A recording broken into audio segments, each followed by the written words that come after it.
तो हमने कल स्टार्ट करा था इंस्टैंटेनियस एंड आरएमएस करंट।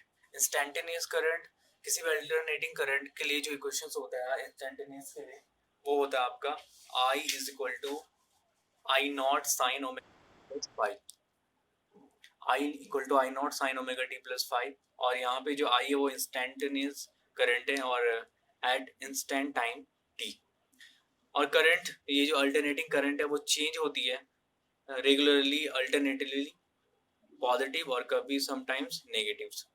इसलिए हम इसका क्या कर सकते हैं, एवरेज फाइंड करना चाहते हैं तो एवरेज करंट या मीन करंट किस तरह से फाइंड करेंगे। एवरेज इज इक्वल टू होता है total sum of all observation divide by total number of observation. So because हमारा जो टाइम इंटरवल है वो है 0 से t, तो 0 से t आई डी टी, ये हो गया सम ऑफ ऑल ऑब्जर्वेशन, इंटीग्रेशन लग गया और ये टोटल नंबर ऑफ ऑब्जर्वेशन। इसको सॉल्व करेंगे तो हमारे पास आ जाएगा 1/T एक टाइम पीरियड के लिए, ईच टाइम पीरियड के लिए, और ये वैल्यू ऐसे रहेगी। यहाँ पे आई की वैल्यू पुट कीजिए, यहाँ से इक्वेशन नंबर फर्स्ट से I equal to I not sine omega T plus five, और जब ये वैल्यू पुट करेंगे यहाँ पर तो I bar is a mean current 1/T 0 से t integration I not sine omega T plus five D t. और फिर कैपिटल टी आई नॉट यहाँ कांस्टेंट है, बाहर आ जाएगा और ये sine omega T plus five integration में रह जाएगा। साइन का इंटीग्रेशन होता है minus cos x, so I bar is equal to minus को बाहर आ गया I nought t, sine omega t का integration omega T plus five का integration minus cos omega T plus five, और ओमेगा के साथ भी टी टर्म है इसलिए ओमेगा का भी इंटीग्रेशन होगा, तो cos omega T plus five upon omega, और लिमिट लग जाएंगे हमारी आउटसाइड में 0 से t। तो जब हम लिमिट अप्लाइड करते हैं, अपर लिमिट और लोअर लिमिट, तो हमारे पास आ जाता है I bar is equal to minus I nought t और ये टर्म्स। ठीक है, ये बना लो इसको क्वेश्चन नंबर सेकंड। और हम जानते हैं कि टाइम पीरियड इक्वल टू होता है 2π/ओमेगा, या और omega is equal to 2π/t, और t जो है यहाँ पे टाइम पीरियड है एक एक ऑसिलेशन का, एक फुल वेव का, और किसी टाइम इंस्टेंट टाइम, तो हम कैपिटल टी को टी वैल्यू पुट कर सकते हैं, मतलब मान सकते हैं कि इंस्टेंट टाइम पीरियड के ही इक्वल है। तो यहाँ पे कुछ एडजस्ट हो जाएगा, क्या क्या, ओमेगा की प्लेस में 2π/t रखोगे, ये t कैपिटल टी के इक्वल है तो t से t कैंसिल हो जाएगा, 2π आ जाएगा। I bar is minus I not upon t omega common, और हम यहाँ कॉस के ब्रैकेट में हो जाएगा 2π + 5 माइनस कॉस 5।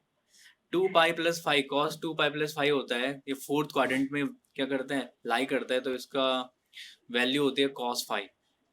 ठीक है, आपने पढ़ा होगा मैथमेटिक्स में ना, कोऑर्डिनेट्स ऑल सूट, तो वहां से cos 2π + 5 इज इक्वल टू जाएगा cos 5 माइनस cos 5, cos 5 से cos 5 कैंसिल, तो आई एवरेज हमारे पास जो आ जाएगा, आई एवरेज आ जाएगा 0। अल्टरनेटिंग करंट के लिए आई एवरेज आ जाएगा 0। फिर हमने आई एवरेज निकाला था, फिर हम जानते हैं कि अगर हम किसी भी चीज का स्क्वायर करते हैं, ठीक है, तो वो ऑलवेज भी हमेशा पॉजिटिव वैल्यू आती है। और थोड़ा सा हमने इसके बारे में डिफाइन करा था कि क्यों आई एवरेज 0 आता है, बिकॉज इसका जो सेकेंड इक्वेशन थी वहां से पे जो कोसाइन एंगल था उसकी जो वैल्यू होती है वो +-1 तक क्या करती है, के बीच लाई करती है, कॉस की वैल्यू। सो न्यूमरेटर क्या हो गया, फाइनाइट, लेकिन जो नीचे अपॉन में था टाइम, इंस्टेंट टाइम, अगर वो लार्ज होगा तो डिनोमिनेटर भी क्या होगा, लार्ज होगा, जिसकी वजह से एवरेज करंट किसकी तरफ टेंड करेगी, 0 की तरफ। ऊपर फाइनाइट वैल्यू है, नीचे एक लार्ज वैल्यू है, तो उसकी वजह से क्या मिलेगा हमें, 0 की तरफ टेंड्स करेगा हमारा एवरेज करंट। और अगर इसका स्क्वायर कर देते हैं, मीन स्क्वायर करें इसका एवरेज का, तो वो ऑलवेज भी क्या होगा, पॉजिटिव। जैसे हम देखा +-2 कोई भी वैल्यू ले लो तो ऑलवेज ही पॉजिटिव आएगी।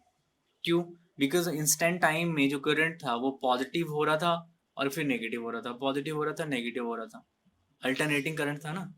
अगर हमें क्या करना है, इसका सिर्फ पॉजिटिव साइकिल चाहिए, तो हम क्या कर लेंगे, इसके लिए एवरेज कर लेंगे, मीन स्क्वायर फाइंड कर लेंगे। तो मीन स्क्वायर कैसे निकालेंगे, एवरेज का स्क्वायर कर दो और तब क्या हो जाएगा, जीरो से capital T I square D t और जीरो से टी।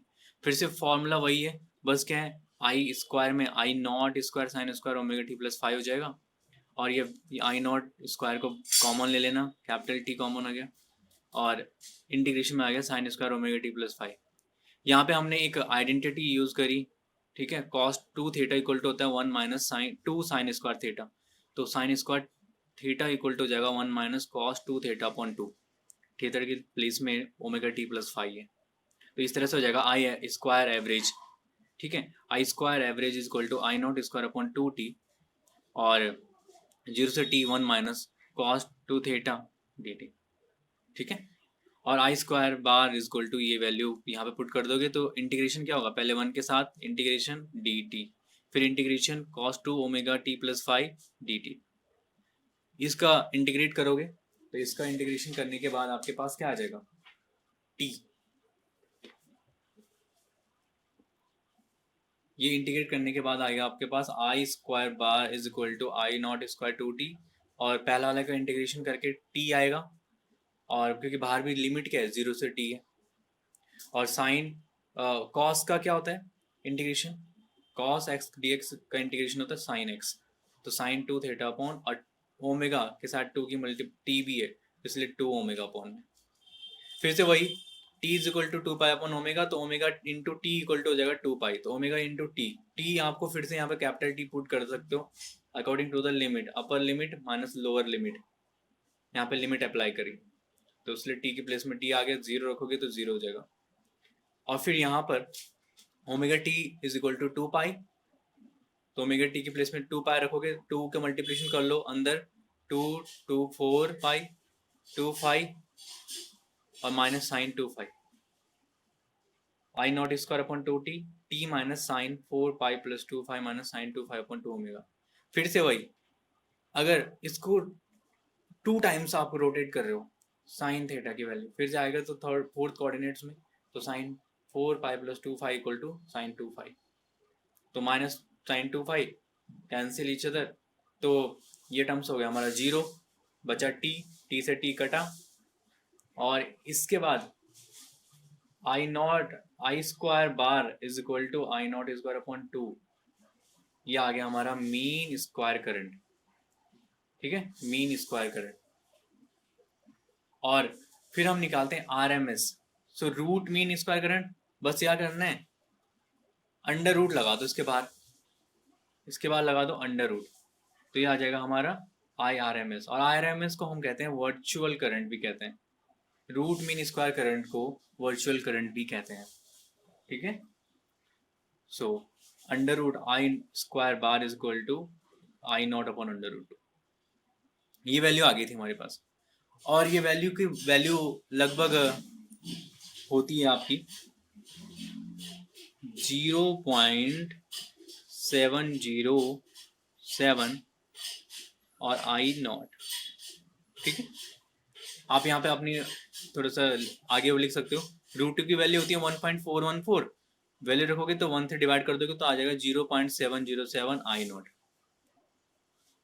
आई R M S, root mean square current, same as ये प्रोसेस अल्टरनेटिंग वोल्टेज के लिए भी है, जो भी तक हमने करंट के लिए निकाला, V nought sine omega T plus 5 हो जाएगा, और वी बार एवरेज निकालोगे तो क्या होगा जीरो, और इसका स्क्वायर निकालोगे V square average is equal to V nought square upon under root two, means V nought square upon two, तो V R M S equal to हो जाएगा V nought upon under root two, और इसकी value भी होगी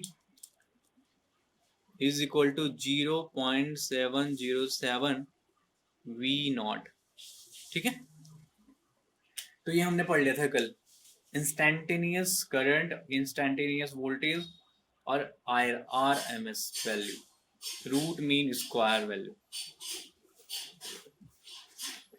फिर एक numerical question देखा था कि पीक वैल्यू अल्टरनेटिंग करंट के लिए 5 एम्पियर और इसकी फ्रीक्वेंसी 60 हर्ट्ज है, तो फाइंड द आरएमएस वैल्यू, और कब इसकी करंट रीच हो जाएगी 5 एम्पियर जीरो से, ठीक है, तो I R M S value कैसे फाइंड करेंगे, I not upon under root two, I naught की वैल्यू 5 एम्पियर रख लो, रूट टू की वैल्यू 1.414, 3.5 आंसर आ जाएगा। और time period is equal to होता है 1 अपॉन फ्रीक्वेंसी, तो ये आ गया 1/60 एज टाइम पीरियड, 1 टाइम के लिए, एक साइकिल के लिए। तो अगर इसका जब 1/4 होगा करंट, तब हमारे पास क्या मिलेगा, इसका पीक वैल्यू मिलेगा। 1/4 कहने का मीनिंग है एक कंप्लीट साइकिल, तो इसका 1/4, 1/4 पार्ट। तो t is equal to t/4, तो इक्वल टू हो जाएगा 1/60 इंटू 4 इक्वल टू 1/240 सेकेंड। तो इस तरह से क्वेश्चंस आते हैं। तो आज जब हम आगे बढ़ते हैं, हम फाइंड करेंगे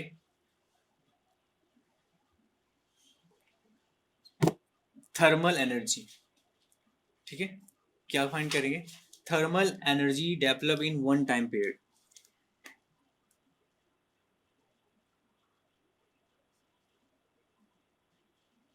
thermal energy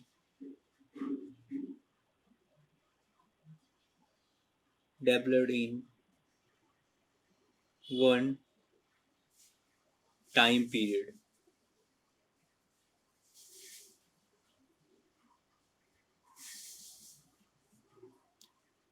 In 1 time period.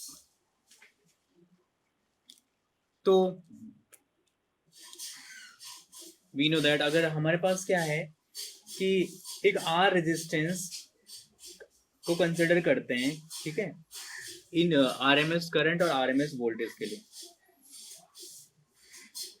The significance of RMS current and RMS voltage may be shown by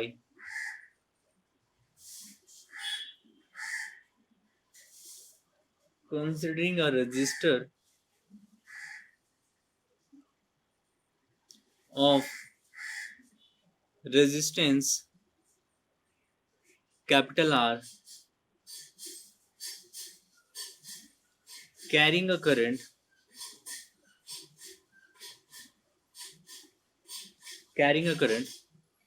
I is equal to I naught sin omega t plus phi। Equation note put कर लो। ठीक है, thermal energy develop कर रहे हैं किसी 1 time period के लिए, और वहां the voltage across the resistor is V equal to RI according to the Ohm's law. Put the value of I, R I naught R sin omega t plus phi। इसको मान लो equation number second, आप इसे equation number second रख लीजिए। ठीक है, developed in the resistor during the time small t to t प्लस dt।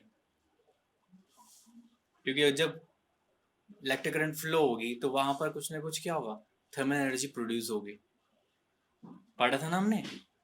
और ये हर प्लेस में होता है, जब भी करंट फ्लो होता है तो उसकी वजह से क्या, थर्मल एनर्जी प्रोड्यूस होती है। तो थर्मल एनर्जी होती है I square capital R small D T, I square capital R small D T and is equal to I की वैल्यू रख लो, I not square capital R sine square omega T plus Y D T. ये thermal energy का formula है I square R T, जिसे Joule heat law. The thermal energy develop in 1 time period. तो 1 time period के लिए कितना develop करेगी thermal energy, U is equal to, और आप इंटीग्रेट कर दो इसको 0 से कैपिटल T और I square capital R D T. ठीक है, I square capital R D T, value put कर दो इसमें I square capital R D T की, कैपिटल आर बाहर आ जाएगा और 0 से capital T I not square sine square omega T plus five D T, ठीक है। और आई नॉट स्क्वायर यहाँ पे क्या कर लो, टी से मल्टीप्लिकेशन कर लो, क्योंकि आपको ये रिलेशंस पता है, इसका वैल्यू पता है आपको, आप पहले फाइंड कर चुके हो ना आरएमएस वैल्यू में। तो आप ऐसे करो आर टी और 1/T लिख लो। तो आप ये ऐसे क्यों कर रहे हैं, क्योंकि हमें रिलेशन पता है इसके बीच का, 0 से टी अगर इंटीग्रेट करता है और I not square sine square omega T plus five D T, बार बार करने की जरूरत नहीं है अभी। तो ये क्या होती है, कौन सी वैल्यू है, कोई बताएगा मुझे? 1/T 0 से capital T I not square sine square omega T plus five D T, क्या होता था?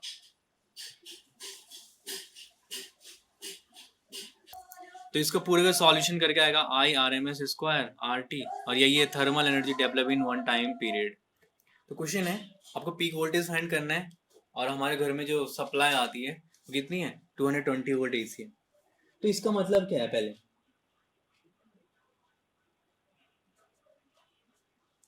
we say that the household supply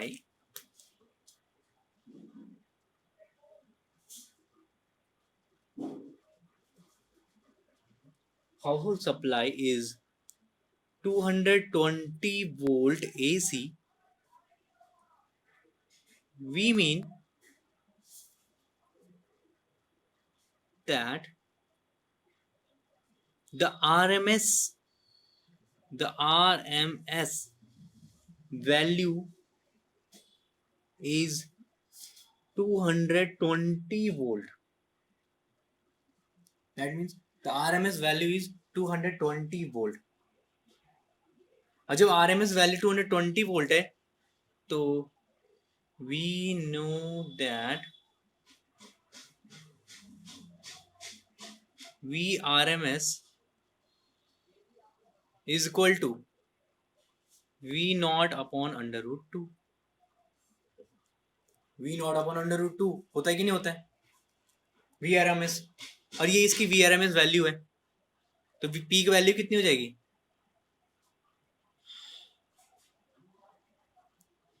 VRMS multiply under root 2. Put the value 220 volt multiply 1.414 or it is approximate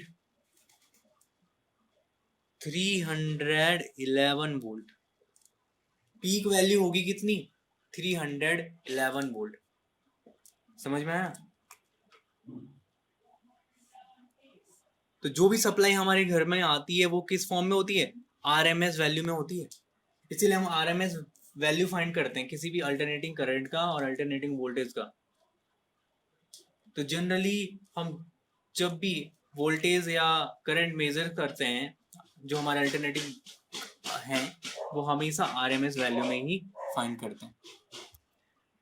तो AC circuit containing only a resistor, अगर सिर्फ register contain कर रहा हो तो तब, और ये सैंपल किसका है, एसी सोर्स का, ये वाला ई नॉट साइन ओमेगा टी, ये एसी सोर्स का सैंपल है। तो अब हम थोड़ा सा इसको डिफाइन कर लेते हैं, तो एक बार हल्का सा देख लो। AC circuit containing only a resistor, अगर एसी सर्किट्स में सिर्फ रजिस्टर लगाओ तो उसका सैंपल क्या होता है, एसी सैंपल, ये ठीक है, इस तरह से छोटा सा सांप बना होगा गोली के अंदर, ये कहलाएगा एसी सैंपल। और ईएमएफ कितना होता है इसका, ई नॉट साइन ओमेगा टी, क्योंकि एसी सोर्स के लिए ईएमएफ इतना ही होता है। और अगर इसके अंदर कोई आर रेजिस्टेंस कनेक्ट हो इससे, तो according to the Ohm's law क्या हो जाएगा, V equal to I R. और इस तरह के सर्किट को कहते हैं प्योरली रेजिस्टिव सर्किट। और आप पूरे इस सर्किट में ईएमएफ किरचॉफ लूप लॉ भी लगा सकते हो, और उसके अकॉर्डिंग क्या होता है, EMF equal to I R और E naught sine omega T, E की वैल्यू आई आर, आई की value E naught upon R sine omega T. और ई नॉट अपॉन आर क्या होगा, I naught, peak value, peak current, तो I equal to I not sine omega T. ये आ गया हमारा अल्टरनेटिंग करंट, एक सिंपल से रजिस्टर कनेक्ट हो एसी सोर्स के साथ। तो अब हम बात कर रहे हैं AC circuit containing only a capacitor. C is the capacitance of a capacitor, I current flow हो रही है सर्किट में और इसका ईएमएफ कितना हो, एसी सोर्स का E naught sine omega T. AC source connect हो कैपेसिटर से और उसके रेजिस्टेंस को हम क्या एज्यूम कर रहे हैं, जीरो। जब भी कोई कैपेसिटर कनेक्टेड हो सिर्फ सर्किट में, तब उसका हम रेजिस्टेंस एज्यूम कर सकते हैं जीरो। और इस तरह के सर्किट को कहते हैं हम purely capacitive circuit, purely capacitive circuit कहते हैं, ठीक है, प्योरली कैपेसिटिव सर्किट। तो क्या कहा हमने कि सपोज अगर हम इस कैपेसिटर का जो चार्ज है उसको क्यों मान ले और आई करंट है वो टाइम टी में, तो आई इक्वल टू क्या होगा, d Q upon D t. और किरचॉफ लॉ से वोल्टेज या ईएमएफ इज इक्वल होगा I D t upon C, C is a capacitance कहाँ पे, हमारे सर्किट में, ठीक है। और उसे हम क्या लिख सकते हैं, आई डी टी को कैपिटल क्यू, जितना चार्ज है टोटल चार्ज, तो ईएमएफ इज इक्वल टू जाएगा क्यू अपॉन सी। ईएमएफ की वैल्यू पुट करोगे E naught sine omega T, Q upon C, Q की वैल्यू हो जाएगा C E naught sine omega T, इसको क्वेश्चन नंबर सेकंड मान लो। और I is equal to D Q upon D T, equal to D upon D T C epsilon nought sine omega T.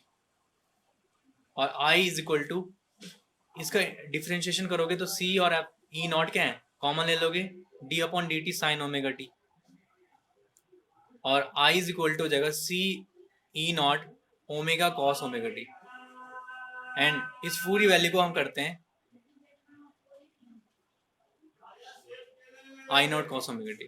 So I naught is equal to C, इन दोनों equations में आप I equal to I naught cos omega T और I naught को E naught upon one upon omega C मान लेना। ये दोनों हमारे पास दो इक्वेशंस आती हैं, वेरी इंपॉर्टेंट इक्वेशंस हैं।